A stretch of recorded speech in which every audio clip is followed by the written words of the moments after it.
Hey, good Monday morning, and we are going to be in Isaiah chapter 9 today.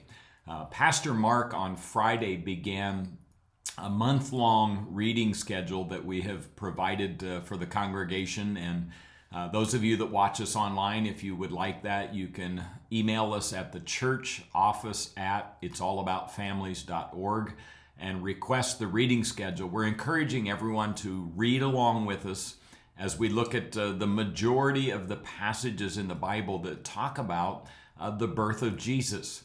And so today, a couple thousand years prior to the birth of Christ, a prophetic message by Isaiah the prophet. A prophet is a God-called man who is the spokesman for the Lord. And he is prophesying, telling in advance about the coming of Jesus. And some interesting things about this. The name Isaiah is "The Lord is our salvation." And what a direct correlation between the prophecies of Jesus and the name or the meaning of Isaiah the prophet.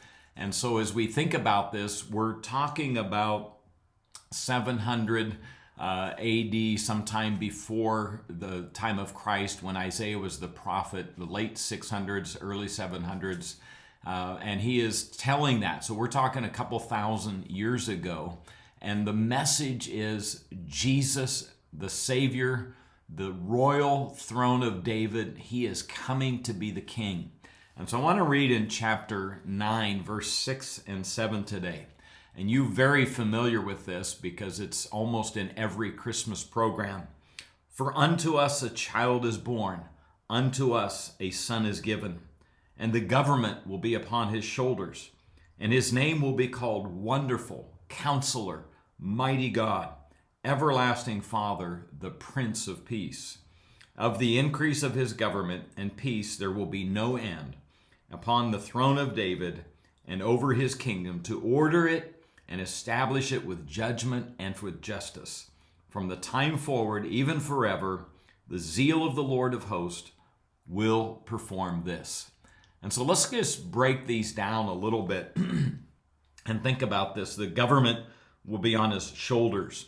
The responsibility of the entire government of the world will be in the hands of, or literally on the shoulders of Jesus. He will be the one bearing the weight, carrying the load of the government. And it says, Wonderful Counselor.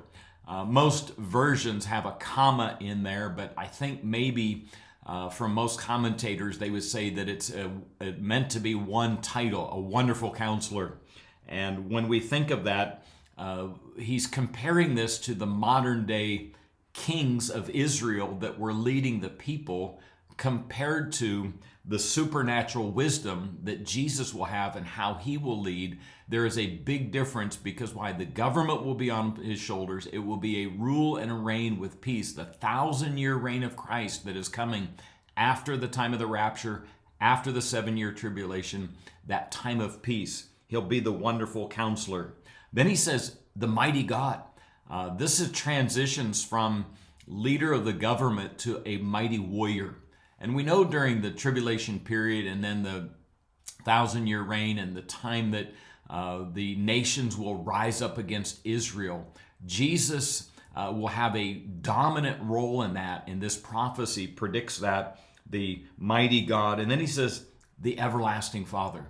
You know, the greatness of our salvation is that we will be with God. We will be in his kingdom. He will have everlasting Father as our everlasting peace giver, and you and I will enjoy that. And this prophecy, 600 to 700 AD, the prime time of prophesying to the nation of Israel. Look, this is coming. Your Messiah is coming. You and I, looking at it in a rearview mirror, we see the big picture, but they didn't see it. And of course, we know that in the first century, they even rejected Jesus as the Messiah, because they were looking for someone that would rule and reign over Rome during that time. And so they rejected Jesus as the king or the Messiah.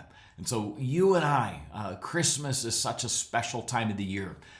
let me encourage you, be on guard, be extra careful not to fall into the trap of busyness and all that happens and all of the celebration and all of the worldliness of Christmas.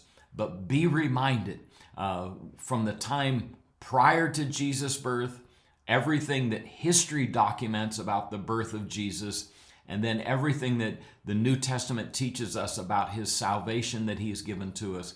That is the real reason we celebrate Christmas. So God bless you. We will see you on Wednesday.